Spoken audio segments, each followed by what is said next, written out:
Welcome again और YouTube channel only maths YouTube classes. आप सभी का फिर से एक बार स्वागत है आपके अपने इस यूट्यूब चैनल में।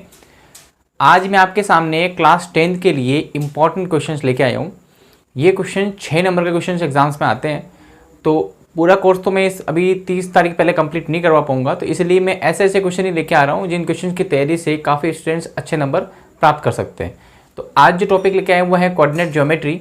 चलिए शुरू करते हैं। इस कोऑर्डिनेट ज्योमेट्री में स्पेशली आपको दो कॉन्सेप्ट पर पूरा फोकस रखना है। अगर आपको ये दो कॉन्सेप्ट अच्छे से क्लियर होंगे तो डेफिनेटली आप इनके क्वेश्चंस को आराम से आसानी से अटेम्प्ट कर सकते हैं और ये 6 नंबर के जो क्वेश्चंस आते हैं वो आराम से आप प्राप्त कर सकते हैं। देखिए, इसमें सबसे पहला जो कॉन्सेप्ट है वो है बीच की दूरी का। दो बिंदुओं के बीच की दूरी यानी डिस्टेंस बिटवीन 2 पॉइंट्स। तो दो बिंदु हैं, जैसे सपोज कर लीजिए मैंने कहा एक बिंदु यहाँ पर एक बिंदु यहाँ पर भी है। इन दोनों बिंदुओं के बीच की दूरी, मान लीजिए इस बिंदु का निर्देशांक जो है वो ए के निर्देशांक है x1, y1 और दूसरा बी के निर्देशांक है x2, y2। अब इनमें दो तरह के कंसेप्ट आपके कोर्स में, एक तो बीच की दूरी और एक इनके बीच का अनुपात। यानी हो सकता है कोई भी कोऑर्डिनेट ज्योमेट्री निर्देशांक ज्यामिति है, तो इस निर्देशांक ज्यामिति मान लो सपोज कर लो एक बिंदु यहाँ पर एक बिंदु यहाँ पर है, और अगर इन दोनों को मिला दिया जाए तो या तो इसके बीच की दूरी के बारे में आपको क्वेश्चन किया जाएगा, या ऐसा मान लो सपोज कर लो बीच में कोई भी एक यहाँ पर कहीं पर भी एक बिंदु होगा और पूछेगा आपको ये बिंदु इसको किस अनुपात में विभाजित करता है, या अनुपात देने के बाद आपको निर्देशांक पूछेंगे। तो ये सिर्फ दो ही कंसेप्ट पर आपको पूरा फोकस रखना है। तो सिंपल सा काम करना है आपको। सबसे पहले बीच की दूरी है, तो बीच की दूरी का जो फॉर्मूला होगा वो याद रखिए, distance under root of x2 minus x1 का whole square, x2 minus x1 का whole square plus y2 minus y1 का होल स्क्वायर। इस फॉर्मूले को मैं इस तरह से भी लिख सकता हूँ, x2 माइनस x1 का होल स्क्वायर है, अगर मैं माइनस कॉमन लूंगा, जब माइनस कॉमन लूंगा तो ये फ्लिप हो जाएगा x1 माइनस x2, और माइनस जब कॉमन लेंगे तो माइनस का स्क्वायर हमेशा क्या होता है प्लस। इसका मतलब इसमें माइनस कॉमन लेने से कोई फर्क पड़ने वाला नहीं है। ध्यान देना अच्छी तरह से, 5 माइनस 4 जो होता है वो 1 होता है, और 4 माइनस 5 बराबर माइनस 1 होता है, दोनों में फर्क है। लेकिन अगर मैं स्क्वायर की बात कर रहा हूं तो 1 का स्क्वायर भी 1 होता है और माइनस 1 का स्क्वायर भी 1 होता है, प्लस 1 होता है, तो इनमें कोई फर्क नहीं। इसका मतलब स्क्वायर करने की वजह से मैं फ्लिप कर भी दूं तो कोई फर्क नहीं पड़ेगा। यानी इस फॉर्मूले को x2 माइनस x1 का होल स्क्वायर कहो या x1 माइनस x2 का होल स्क्वायर कहो, एक ही बात है, और y1 माइनस y2 का होल स्क्वायर को एक ही बात है। लेकिन स्टूडेंट्स अगर इन फॉर्मूले का भी फॉर्मूला आपको याद हो गया होगा मेरे हिसाब से, इसमें कुछ ज़्यादा आपको भेदगी वाला काम नहीं है, आराम से याद कर सकते हैं। लेकिन मैं ये कहता हूँ कि स्टूडेंट्स को इस फॉर्मूले का उपयोग आपको कम करना है, इसके लॉजिक को, इसके कंसेप्ट को यूज करने की कोशिश करो। यानी बात यहाँ ये आ रही है कि देखो हम क्या कर रहे हैं, हम पहले इन दोनों को माइनस कर रहे हैं।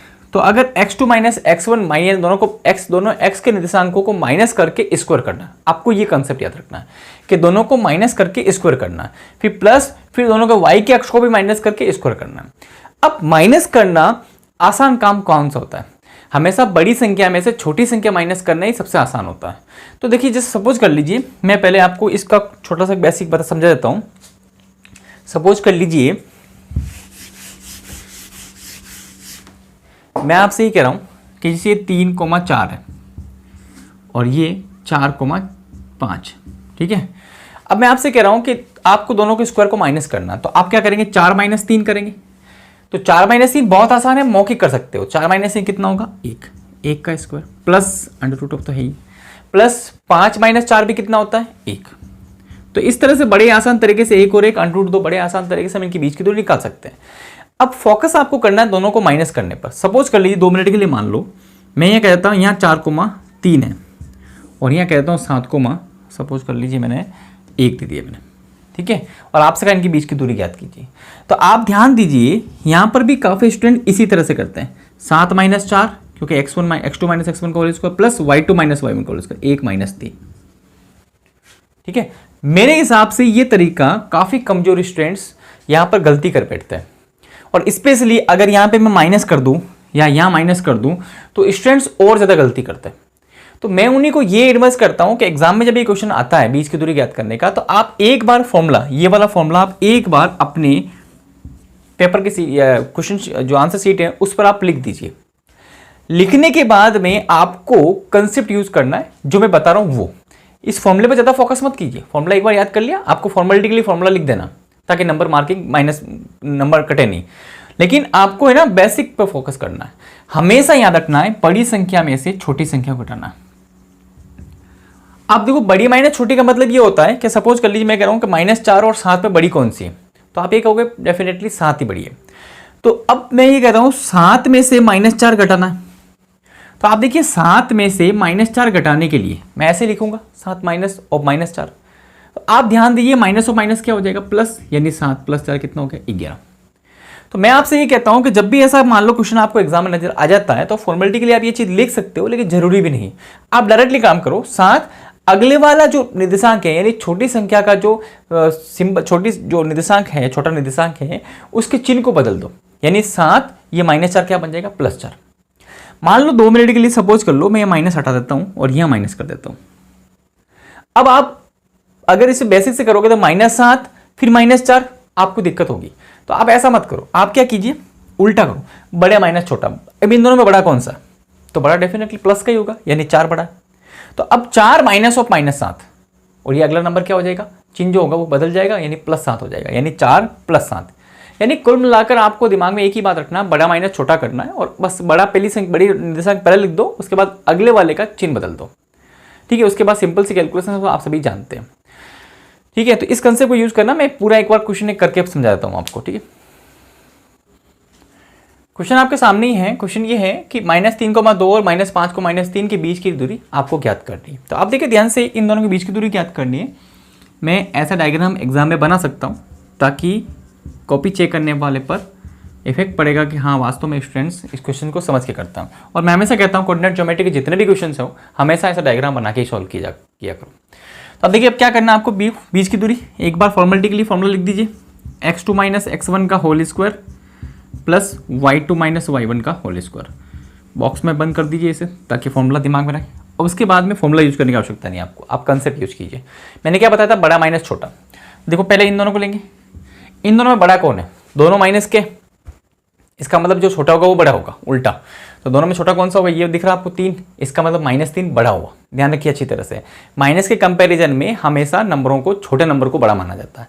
तो इन दोनों में बड़ा कौन हुआ, -3। तो पहले आप इसको लिख दो -3। उसके बाद मैंने क्या बताया था, छोटी संख्या का चिन्ह बदल जाएगा, यानी ये -5 है क्या बन जाएगा +5 प्लस। उसके बाद में इन दोनों में बड़ा कौन है, तो प्लस का 2 बड़ा। उसके बाद मैंने क्या बताया था, बाद वाले का चिन्ह बदल जाएगा, इसका मतलब ये क्या हो जाएगा +3, ठीक है। अब आगे ध्यान दीजिए, 5 - 3 कितना हुआ 2, और 2 और 3 कितना हुआ 5, प्लस है तो प्लस, माइनस है तो माइनस। कितना हुआ 2 का स्क्वायर 4 और 5 का स्क्वायर 25। आगे आपको अच्छे से आता है, 129 का आंसर होगा। तो बस आपको ये तरीका यूज करने से क्या होगा कि आपकी एक्यूरेसी अच्छी रहेगी, आप बिना कोई ज्यादा बर्डन के आराम से क्वेश्चंस को बिल्कुल एक्यूरेसी के साथ अटेम्प्ट कर सकते हो।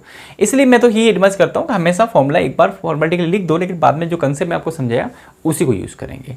तो उम्मीद करूंगा आपको ये अच्छे समझ में आ चुका होगा। इसके अलावा काफी इस पे क्वेश्चन भी बनते हैं, मैं वो भी लूंगा। अभी बात करते हैं अगले कंसेप्ट की, उसके बाद मैं इकट्ठे क्वेश्चन ले रहा हूँ, जो इंपॉर्टेंट क्वेश्चन है वही ले रहा हूँ मैं। तो चलिए शुरू करते हैं नेक्स्ट कंसेप्ट। अगला जो क्वेश्चन है, कंसेप्ट जो है वो है अंत विभाजन और बाह्य विभाजन का, अंत विभाजन और बाह्य विभाजन का, ठीक है। तो आपको वो अच्छे से आना चाहिए। तो इसमें क्या करेंगे, देखिए सबसे सपोज कर लीजिए, मैं आपको डायरेक्टली बताता हूँ। कंसेप्ट बिल्कुल सिंपल सा है। एक रेखा है जो 2 बिंदुओं से मिलाई हुई बनी है, यानी एक बिंदु ले लिया x1, y1 और दूसरा ले लिया मैंने x2, y2, ठीक है। अब आपसे ये कहा जाएगा कि बीच में कोई भी बिंदु कहीं पर भी हो सकता है, बिंदु एम पी कहीं पर भी है। बीचों बीच नहीं कर रहा हूँ मैं, बीचों बीच अगर होता तो वो 1:1 होता। खैर उस बात करेंगे। अभी मैं कह रहा हूँ बीच में कहीं बिंदु है पी, इसके निर्देशांक आपको समझाने। और ये जो बिंदु है वो बिंदु की एक आपको डिवीजन के हिसाब से, एक रेशियो के हिसाब से आपको एक पॉइंट सिचुएशन दी होगी कि इस रेशियो के हिसाब से ये बिंदु कहाँ पर यहाँ पर लाई करता है। सपोज कर लीजिए मैंने ये कह दिया कि बिंदु जो है वो m1:m2 में से बांट रहा, ठीक है।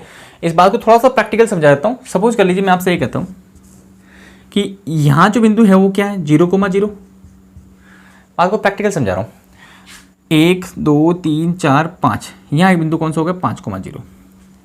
अब आपसे ये पूछूं मैं इस पूरे के बीच की डिस्टेंस कितनी है, तो आप ये कहोगे 1 2 3 4 5, या तो डिस्टेंस का फॉर्मूला यूज कर लीजिए या डायरेक्टली कह सकते हैं ग्राफ के हिसाब से कि 5 होगा। अब मैं आपसे ये कहता हूं कि यहां पे बिंदु P है, बताओ ये बिंदु P इस पूरी रेखा को किस अनुपात में बांट रहा है। तो आप ध्यान देंगे ये अनुपात, ये भाग कितने हुए 2 और ये भाग कितने हुए 3। ठीक है, तो मतलब यानी मैंने आपको ये कह दिया कि बिंदु A और बिंदु B है, इसके निर्देशांक ये, इसके निर्देशांक ये है, और बिंदु P जो है इसे 2:3 में बांट रहा है ना। तो बताइए कि इस बिंदु P के निर्देशांक क्या होंगे। आपसे ये क्वेश्चन पूछे जाएंगे, या तो निर्देशांक देंगे तो पूछेंगे अनुपात क्या होंगे, और ज्यादातर जो इंपॉर्टेंट क्वेश्चन बनता है वो बनता है किस अनुपात में विभाजित करता है, ज्यादातर क्वेश्चन। लेकिन अभी दोनों कंसेप्ट बता रहा हूँ मैं आपको।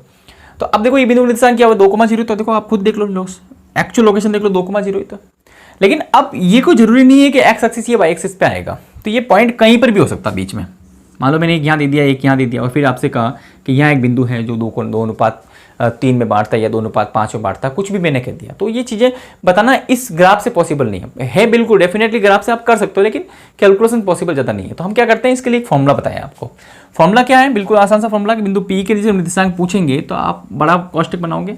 यहाँ निर्देशांक आएगा एक्स एक्स का और यहाँ निर्देशांक आएगा वाई एक्स का।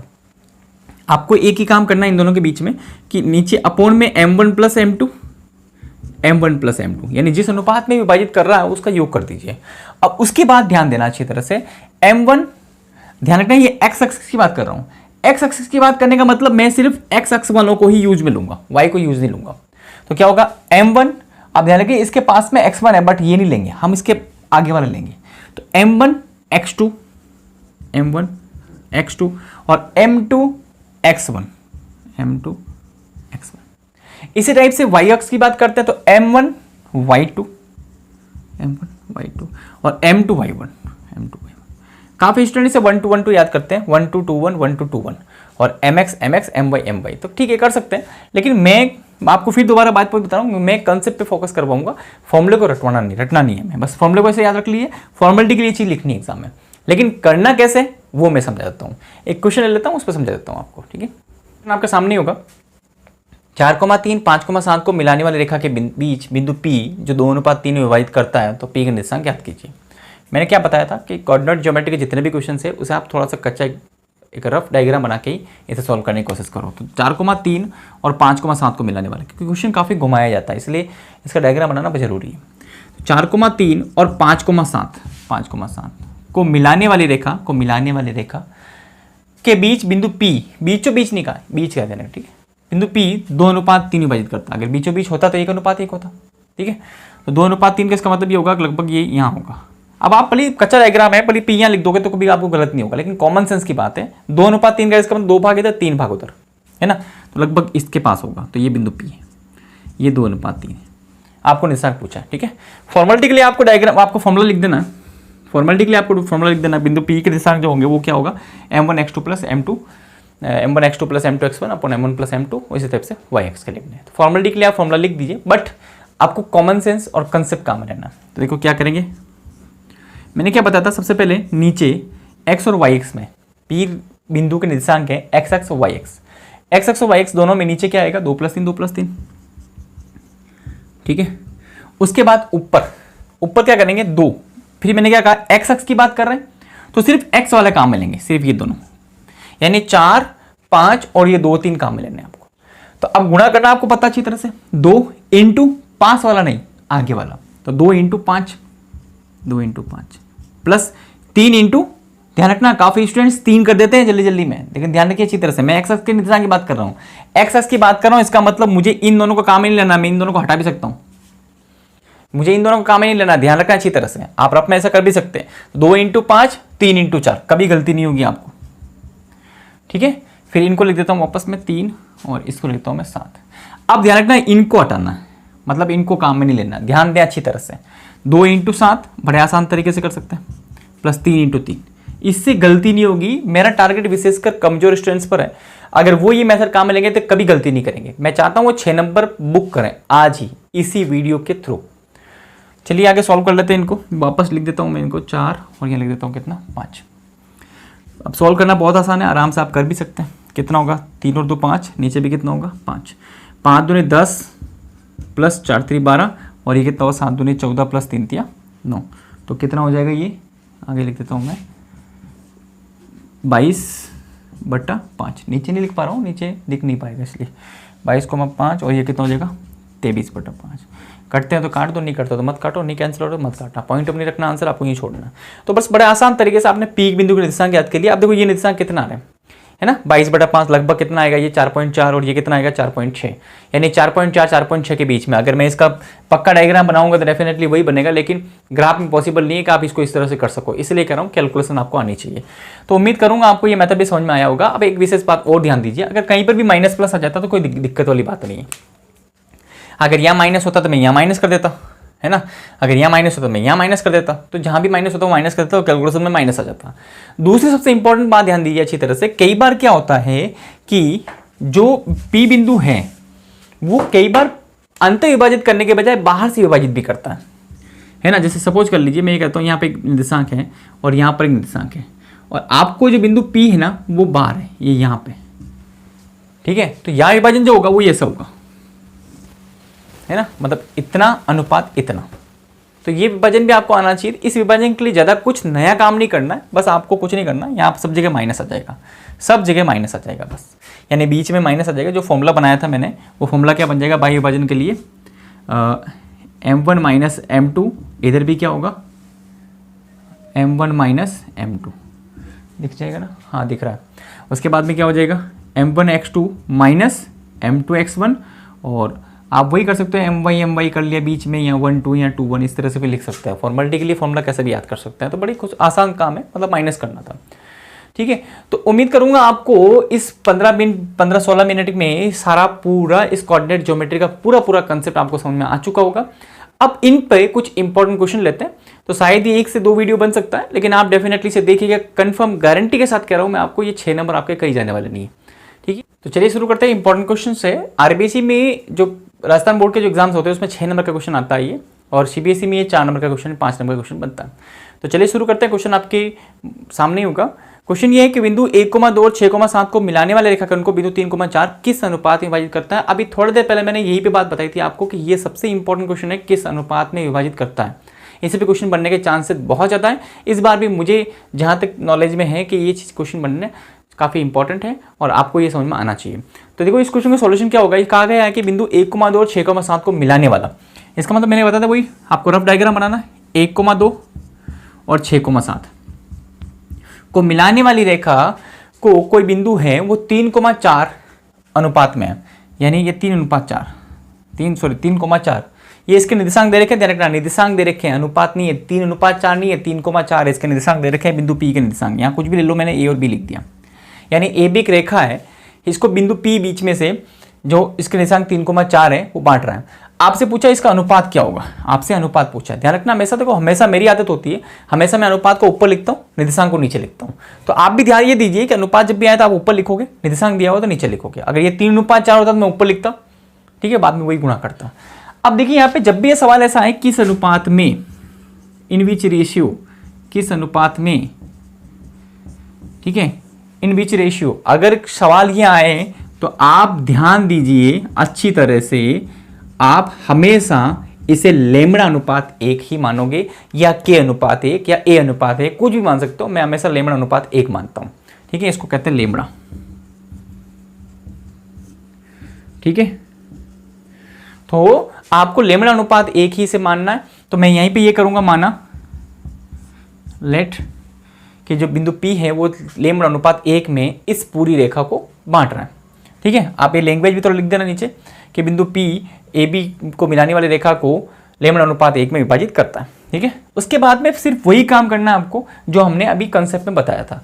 आप थोड़ी देर के लिए इसे भूल जाइए। आप मुझे बताइए, अगर अनुपात दे रखा है तो क्या आप निर्देशांक निकाल सकते हैं? बिल्कुल निकाल सकते हैं।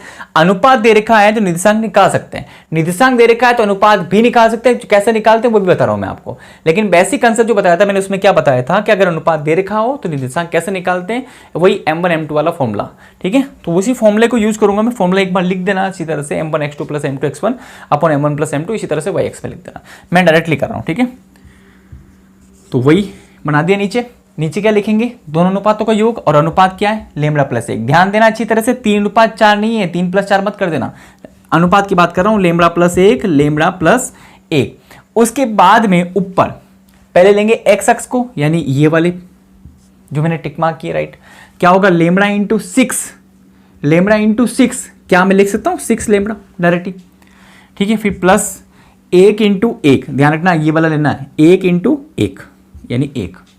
उसके बाद लेमड़ा इंटू 7 यानी 7 लेमड़ा, और उसके बाद 1 इंटू 2 जिसमें निशान लगाया यानी 2।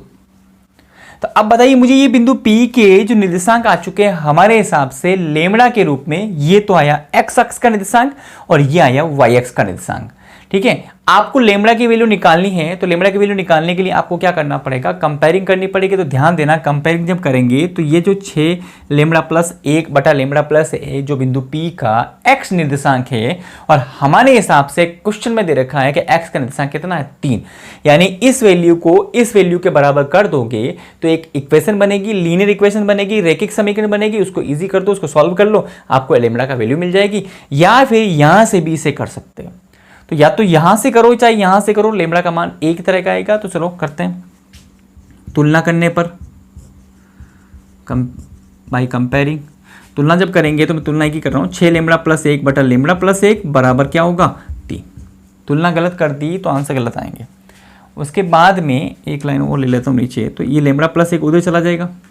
ये आसान काम है, ज़्यादा घबराने की बात नहीं, कमजोर स्टूडेंट बड़े आसान तरीके से कर सकते हैं, ज़्यादा कोई कैलकुलेशन नहीं है इसके अंदर, ध्यान दें। तो लेमड़ा 6 लेमड़ा प्लस 1 है से किस आ जाएगा, ये लेमड़ा प्लस 1 है जैसे से इधर चला जाएगा, किसके पास 3 के पास, तो 3 के पास आ गया लेमड़ा प्लस 1। अब इसको सॉल्व कर लीजिए, देखो इसको तो सॉल्व ये तो करने की आवश्यकता नहीं है, से लिख दो वापस, साथ साथ चलने दो। इधर ध्यान दो, 3 को जब गुणा करेंगे, दोनों से गुणा करेंगे तो 3 लेमड़ा प्लस 3 एकम 3। उसके बाद में इस लेमड़ा को लेमड़ा के पास ले आइए और बिना लेमड़े वाले को बिना लेमड़े वाले के पास ले जाइए। तो क्या बन जाएगा 6 लेमड़ा माइनस 3 लेमड़ा बराबर 3 माइनस 1, कितना हो जाएगा 3 लेमड़ा बराबर 2, यानी नहीं दिख रहा नीचे, यानी लेमड़ा बराबर क्या आ जाएगा 2/3। लेमड़ा बराबर 2/3 जब मान यहाँ रखेंगे तो 2/3 अनुपात 1 और 2/3 अनुपात 1 का मतलब 2:3 ही होता है। आप यहीं से डायरेक्ट लिख सकते हैं। इसलिए जो बिंदु P होगा वो 2:3 में विभाजित करेगा, ठीक है। तो उम्मीद करूंगा आपको ये अच्छे समझ में आ चुका होगा। अगर इसमें कोई भी आपको दिक्कत आती है तो आप कमेंट बॉक्स में टाइप कर लीजिए, मैं इस क्वेश्चन को वापस दोबारा नेक्स्ट वीडियो में अलग टाइप से ले लूँगा, ठीक है। तो चलिए एक क्वेश्चन और ले लेते हैं इस पर। अगला जो क्वेश्चन है वो भी एक अच्छा क्वेश्चन है। अभी जो पिछला क्वेश्चन बताया था वो 3 नंबर का क्वेश्चन बनता है एग्जाम में। अगर आपके 6 नंबर के क्वेश्चन आएंगे तो 3-3 के ऐसे 2 क्वेश्चन आ सकते हैं। एक क्वेश्चन ये देखिए सामने, एक रेखा का एक सिरा 4,0 है और मध्य बिंदु 4,1 है, तो रेखा के दूसरे सिरे के निर्देशांक क्या होंगे। देखिए आपसे कहा गया है, वही कच्चा चित्र बनाएंगे। आपसे कहा गया है कि एक रेखा का जो सिरा है वो कितना है 4,0, और फिर आपसे कहा गया है कि मध्य बिंदु दे रखा है, इसका मध्य बिंदु यानी ये पूरी रेखा है, इसके बीच का पॉइंट बिल्कुल बीचों बीच होगा, वो कितना दे रखा है आपके 4,1। आपसे ये वाला निर्देशांक पूछा है ना, कुछ भी लिख दो x, y, आपसे ये पूछा। तो आप ध्यान दीजिए ये मध्य बिंदु है, क्या है ये मध्य बिंदु, और मध्य बिंदु पूरी रेखा को किस अनुपात में बांटता है। कुछ स्पेशल कंडीशन याद रखने की जरूरत नहीं है। अगर मैं ये कह दूं सब कि ये बिल्कुल बीचों बीच है, इसका मतलब इधर कितने भाग है 1 भाग, इधर कितने भाग है 1 भाग, यानी 1:1, ठीक है। अब फिर वही काम करना आपको, ठीक है।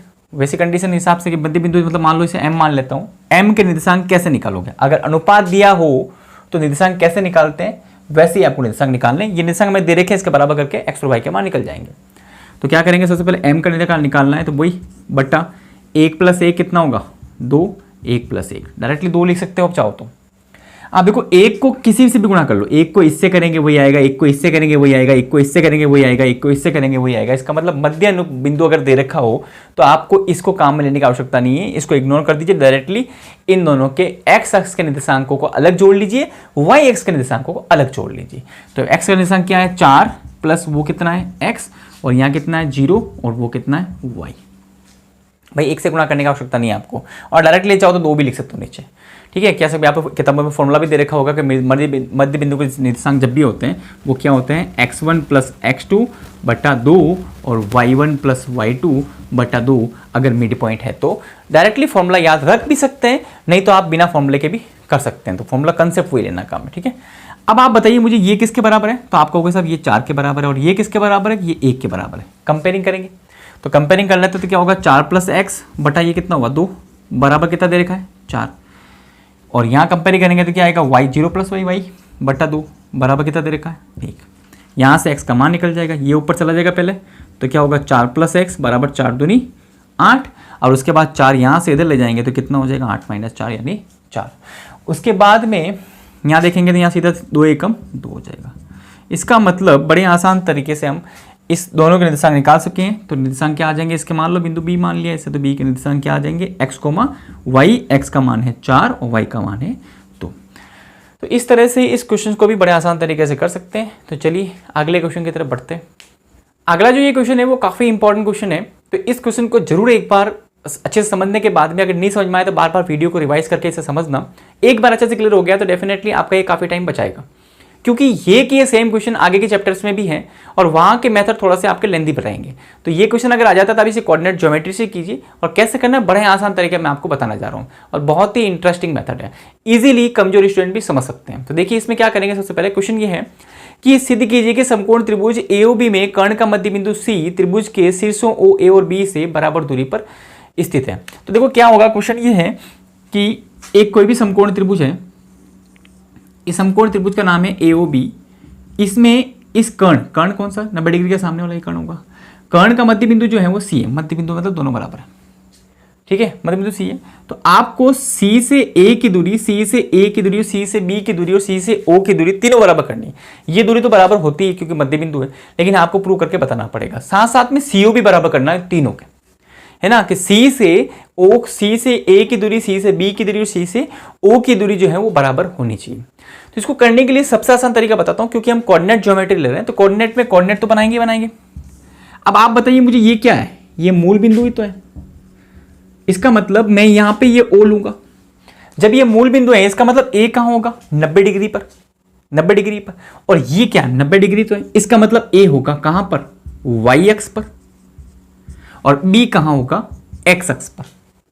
आगे बात समझ में, क्वेश्चन काफी आसान हो जाएगा ये। फिर इसको मिला दीजिए, ये कर्ण हो गया और ये इसका मध्य बिंदु है, ठीक है। अब आप मुझे बताइए भाई, इसके निर्देशांक तो हम जानते हैं, ये मूल बिंदु है, 0,0 होगा। इसके निर्देशांक में आपसे पूछूं तो ये बिंदु कहां पर है, x अक्ष पर, और x अक्ष पर जो निर्देशांक होंगे वो y0 होता। यानी जैसे मान लो मैं यहां पे कहूं, अगर यहां पे कह रहा हूं कि बिंदु कौन सा था, आप कहोगे 1,0, 2,0, 3,0, 4,0, तो अब यहां पर क्लियर तो है नहीं बिंदु B कहां पर है, तो मैं इसे क्या लिखूंगा x,0। इसी टाइप से ये वाला बिंदु क्या होगा 0,y। ध्यान रखिए y,0 नहीं होगा, काफी स्टूडेंट y,0 कर देते हैं, ये 0,y होगा, ठीक है। तो आप क्या करेंगे कि 0,y, ये x,0 0,0 है। आपको जो प्रूव करना है वो कहा गया है कि C की O से दूरी यानी CO, C की A से यानी CA और C की B से यानी CB, ये तीनों को बराबर प्रूव करना है। तो मैं तीनों दूरियां अलग अलग निकाल देता हूं, क्योंकि मुझे बीच की दो बिंदुओं के बीच की दूरी आती। आप यहां से भी 2 बिंदुओं के बीच की दूरी निकाल सकते हो, यहां से भी 2 बिंदुओं के बीच की, सॉरी आप यहां से नहीं, आप ये 2 बिंदुओं के बीच की दूरी निकाल सकते हो, ये भी निकाल सकते हो, ये भी निकाल सकते हो। बट इन सबको निकालने के लिए मुझे ये वाला निर्देशांक चाहिए, और मुझे पता है ये मध्य बिंदु है, और मध्य बिंदु के निर्देशांक क्या होते हैं, x और x, दोनों x के जोड़ को आधा करना, दोनों y को जोड़ कर आधा करना, है ना। अभी थोड़ी देर पहले बताया था मैंने आपको। तो यहां पर क्या होगा, देखो 0 और x यानी x, और आधा करेंगे तो क्या होगा बट्टा 2, और यह y बट्टा 2। बस अब सबके बीच की दूरी आ चुकी है, तो मैं इनके बीच की दूरी भी निकाल सकता हूं, इनके बीच की दूरी भी निकाल सकता हूं, इनके बीच की दूरी भी निकाल सकता हूं। लेकिन आप थोड़ा यहां ध्यान दें अच्छी तरह से, मैं इसको और आसान कर सकता हूं। देखिए ये x,0 है, इसका आधा मुझे करना पड़ रहा है, यानी बट्टा 2 आ रहा है। आप बड़ा ध्यान दीजिए, ये x,0 है, मैं यहां पे 2x,0 लिख दूं तो क्या फर्क पड़ने वाला है, कोई फर्क पड़ने वाला नहीं, क्योंकि मैं ये चीजें आराम से लिख सकता हूं। बस मुझे याद रखना y0 होगा यहाँ पे, तो मैं यहाँ 2x इसलिए लिख रहा हूं ताकि ये आधा आराम से हो जाए, ये 2x, और यहां पर भी क्या लिख रहा हूं 2y। अब देखिए और आसान हो गया, कैलकुलेशन काफी आसान बन चुकी है। अब आप मैं कहूं आपको मध्य बिंदु निकालना है, तो दोनों को जोड़कर आधा कर लीजिए, 2x और 0 यानी 2x, आधा करेंगे तो क्या होगा x, और 2y और 0 2y का आधा कितना होगा y। बड़े ही आसान हो जाएगा, ध्यान रखना अच्छी तरह से। यही मैं सबसे इंपॉर्टेंट बता रहा हूं आपको, काफी कमजोर स्टूडेंट्स आसान तरीके से समझ जाएंगे। तो अब देखिए आगे क्या करेंगे, सबसे पहले आपको निकालना CO। तो CO निकालना, 2 बिंदुओं के बीच की दूरी निकालेंगे। तो 2 बिंदु कौन से, x, y और 0,0। हम जानते हैं मूल बिंदु से दूरी निकालने के लिए मूल बिंदु को इग्नोर कर दीजिए, डायरेक्टली x2 प्लस y2 कर दीजिए। या अगर मान लो कोई फॉर्मूला से करना चाहता है x2 माइनस x1 का whole square plus y2 minus y1 का होल स्क्वायर, तो x माइनस 0 करेगा तो x ही आएगा, y माइनस 0 करेगा तो y आएगा। इसका मतलब क्या होगा x square plus y square. ठीक है, समीकरण नंबर 1 दे दीजिए। उसके बाद सी ए निकाल लेते हैं। देखिए कितना आसान होगा, ध्यान रखना, सी ए निकाल देती है। तो सी ए क्या होगा, ये सी ए, तो एक्स और 0 कोई भी ले लीजिए, मैं हमेशा एक्स लूंगा पहले। तो एक्स माइनस 0 यानी x square plus 2y minus y. ध्यान रखना मैं y माइनस 2y नहीं करूंगा, क्यों माइनस चिन्ह पढ़ रहा हूं, बड़ा कौन सा 2y है। 2y माइनस वाई, 2y में से 1y चला गया तो 1y बचेगा। आप 2y माइनस वाई ऊपर लिख देना प्लीज, ये आ गया समीकरण नंबर 2। इसी टाइप से सी भी निकाल लीजिए, क्या होगा 2x माइनस एक्स यानी एक्स स्क्वायर और y माइनस 0 यानी वाई स्क्वायर। अब समीकरण 1, समीकरण 2 और समीकरण 3 में क्या लिख रहा है, CO का मान भी वही है, CB का मान भी वही है और CBA का मान भी वही है, यानी तीनों क्या हो चुके हैं बराबर। तो आप नीचे लिख देना समीकरण 1, समीकरण 2, समीकरण 3 से एक पक्ष बराबर है, दूसरा पक्ष बराबर होगा, अतः सिद्ध हुआ CO बराबर CA बराबर CB। तो ये जो मेथड है वो काफी अच्छा मेथड है। ये क्वेश्चन आगे के चैप्टर्स में भी है, लेकिन आपको वह वाला मेथड यूज करने से ज्यादा बेटर ये वाला मेथड यूज कीजिए। इस क्वेश्चन को अच्छे से समझ लीजिए, क्वेश्चन को भी समझ लीजिए, उसके बाद इसका आंसर को भी समझ लीजिए। तो उम्मीद करूंगा आपको ये कुछ समझ में आया होगा। एक आध और क्वेश्चन आगे और देख। अगला जो क्वेश्चन है वो काफी अच्छा क्वेश्चन है, क्योंकि इसके अंदर बीच की दूरी का भी कंसेप्ट काम आएगा और विभाजन वाला कंसेप्ट भी काम आएगा, दोनों कंसेप्ट एक साथ काम आ रहे हैं। तो काफी अच्छा क्वेश्चन है। क्वेश्चन ये है, उस त्रिभुज की माध्यिकाओं की लंबाई ज्ञात कीजिए जिसके शीर्ष ये तीनों दे रखे हैं। यानी आपको ये कहा गया है कि त्रिभुज दे रखा है आपको, इस त्रिभुज के तीनों शीर्ष है, पहला शीर्ष A, B और C। पहला शीर्ष जो है वो दे रखा है 1,-1, दूसरा दे रखा है 0,4 और तीसरा दे रखा है -5,3। ठीक है, निर्देशांक दे रखे हैं। आपको इनके माध्यिकाओं की लंबाई याद करना, माध्यिका क्या होती है वो भी पता होना चाहिए। तो माध्यिका क्या होती, किसी शीर्ष से सामने वाली भुजा के मध्य बिंदुओं को मिलाने वाली रेखा माध्यिका कहलाती है।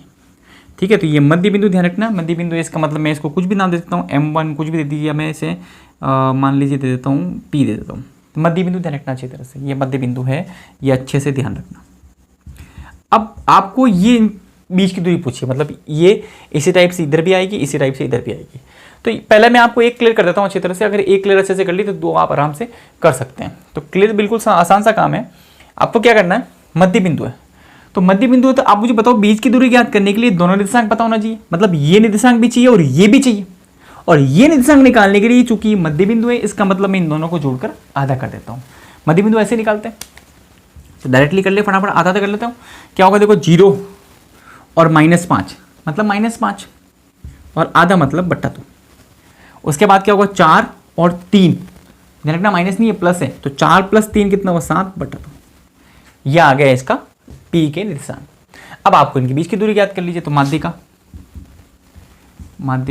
AP, ठीक है, माध्यिका AP यानी A और P के बीच की दूरी निकालनी है आपको। तो क्या होगा, √(x2 - x1) का whole square plus y2 - y1 का होल स्क्वायर।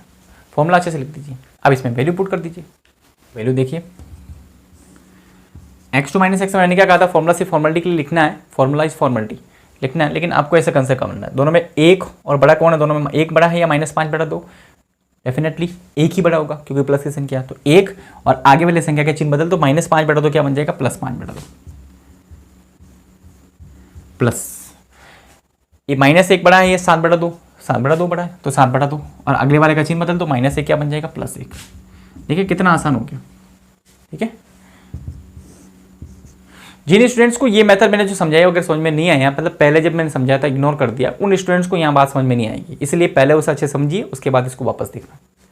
तो अब ये क्या हो जाएगा, एलसीएम ले लेंगे, तो एलसीएम लेने की ज़्यादा जरूरत नहीं, आपको 2 ही लिख दीजिए, और यहाँ हो जाएगा 2 × 1 = 2, डायरेक्टली कर सकता हूँ मैं। 2 × 1 = 2 + 5 कितना हुआ, 7, और यहाँ क्या हो जाएगा, 2 × 1 = 2 और +7 कितना हुआ, 9। हल कर लीजिए, आंसर आ जाएगा। तो कितना हो जाएगा, 49/4, और ये कितना हो जाएगा, 81/4। दोनों को हल करेंगे तो आ जाएगा 130/4। अब 4 का वर्गमूल तो निकलता है 2 वर्गमूल से बाहर, और 130 के जो टुकड़े करेंगे तो 130 के जो टुकड़े होंगे दिख जाएगा। 130 के अभाज्य गुणनखंड कर लीजिए, तो 2 का भाग देंगे तो 65, फिर 5 का भाग देंगे तो 13, और फिर 13 का भाग देंगे तो 1। इसका मतलब कहीं भी ग्रुप नहीं बन रहा है, इसका मतलब ग्रुपिंग नहीं बन रही है,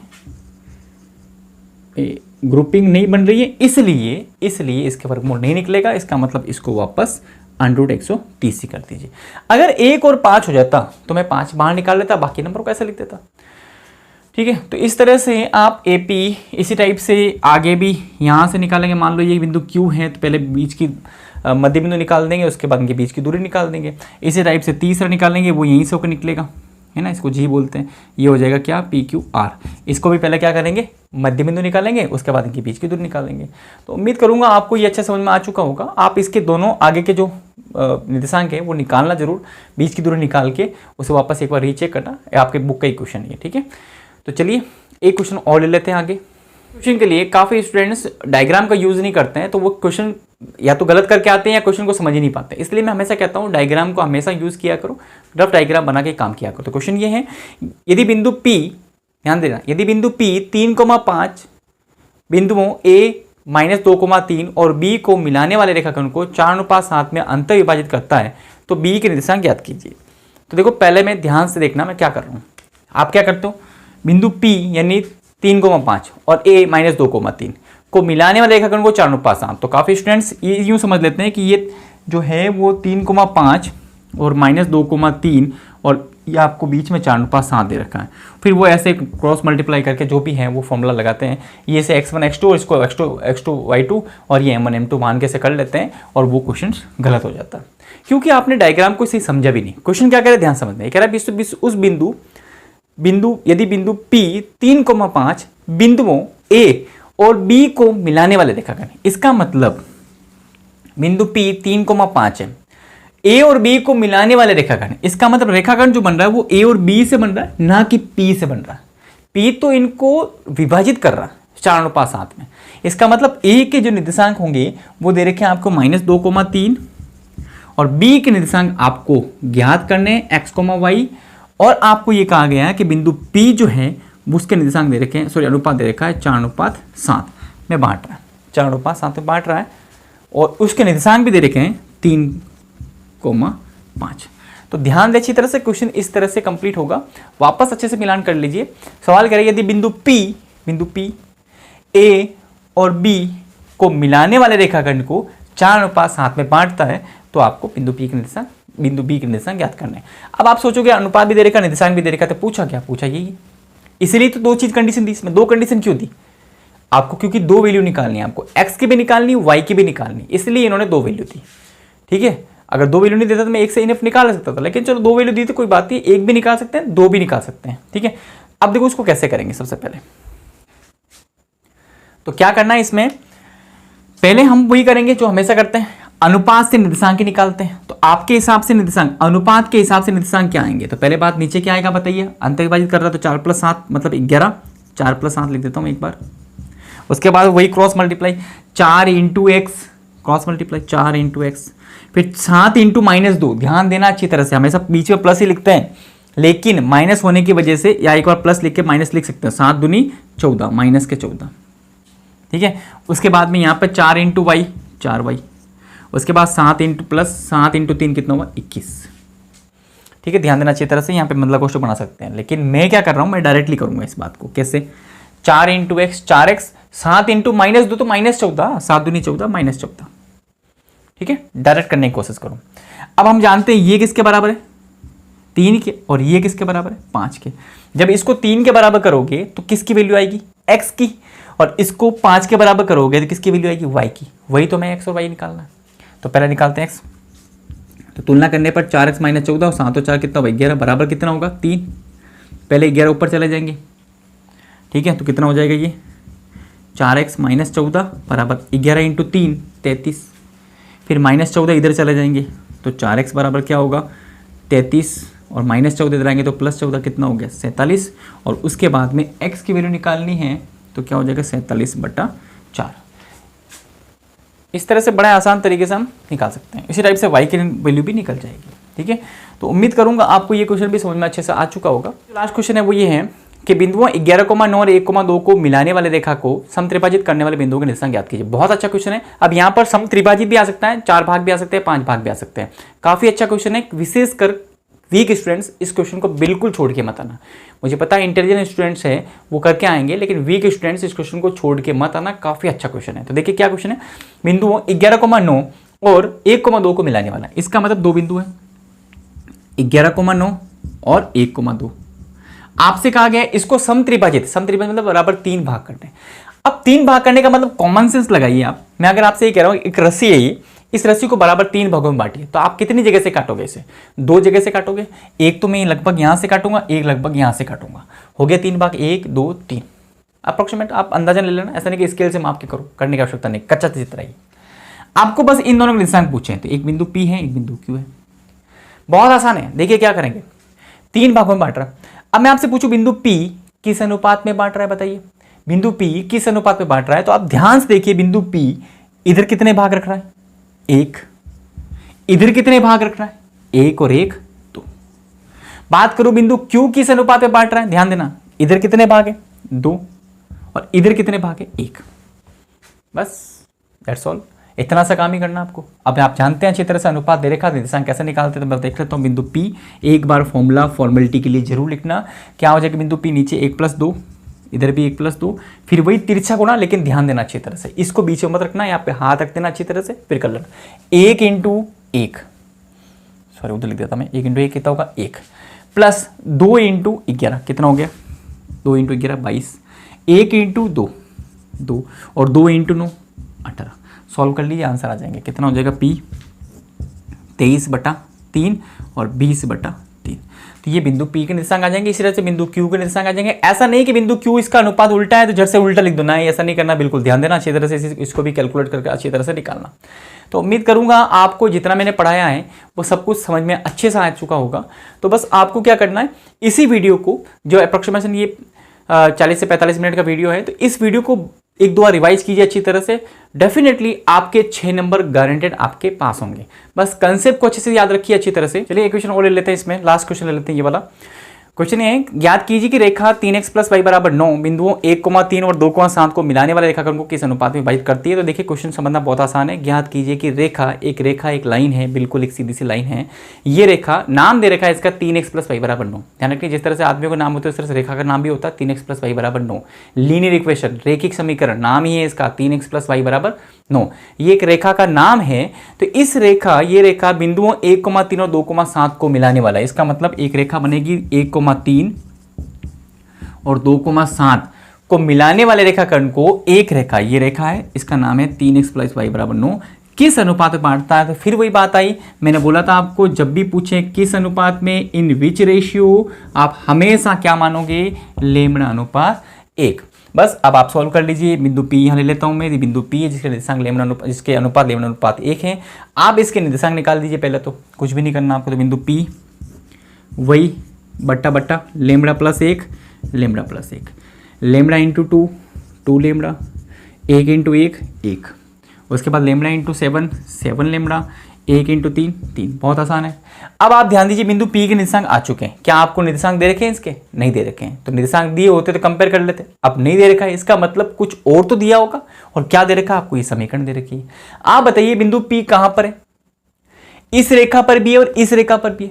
जब बिंदु P इस रेखा पर है, इसका मतलब इस समीकरण को सेटिस्फाई करेगा। तो ये लाइन लिखनी है आपको एग्जाम में कि क्योंकि बिंदु P 3x + y = 9 रेखा 3x + y = 9 पर स्थित है, इसलिए इसको संतुष्ट करेगा या सेटिस्फाई करेगा?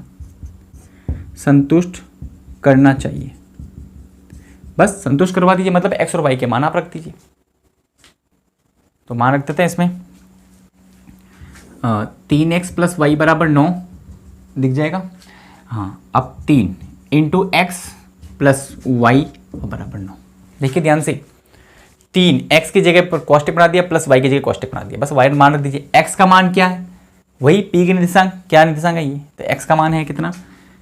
2 लेमड़ा + 1 बटा लेमड़ा + 1, और y का मान कितना है? 7 लेमड़ा + 3 बटा लेमड़ा + 1। इस समीकरण को सॉल्व कर लीजिए, आपको लेमड़ा का मान निकल जाएगा। वही आपसे पूछा।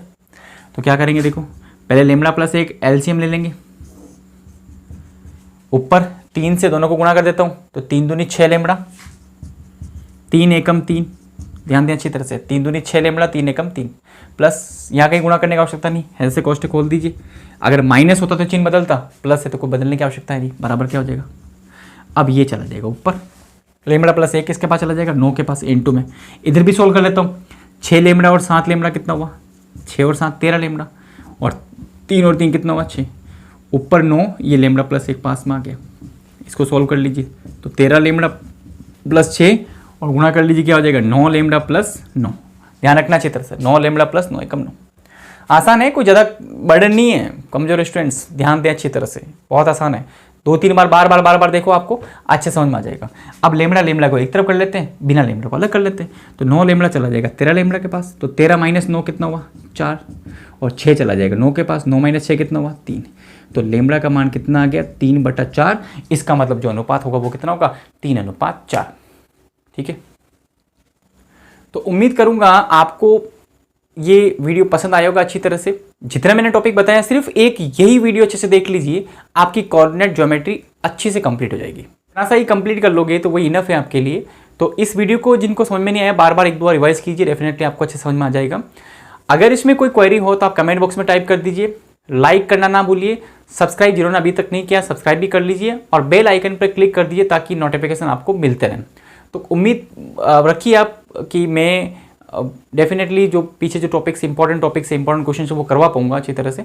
30 तारीख को आपका एग्जाम से मेरी तरफ से ऑल द वेरी बेस्ट। शुरुआत आपकी आज से अच्छी तरह से कंप्लीट कर लीजिए। डेली 1 या 2 दिन में एक आप वीडियो मिल ही जाएगा आपको। तो इन 10, 12, 15 वीडियो जो मिलेंगे आपको, इनसे काफ़ी आपको हेल्प मिलेगी। तो उम्मीद यही करूँगा कि आप इसे अच्छे से देखोगे, समझोगे। अगर कोई क्वेरी हो तो कमेंट बॉक्स में टाइप करोगे। Thank you very much.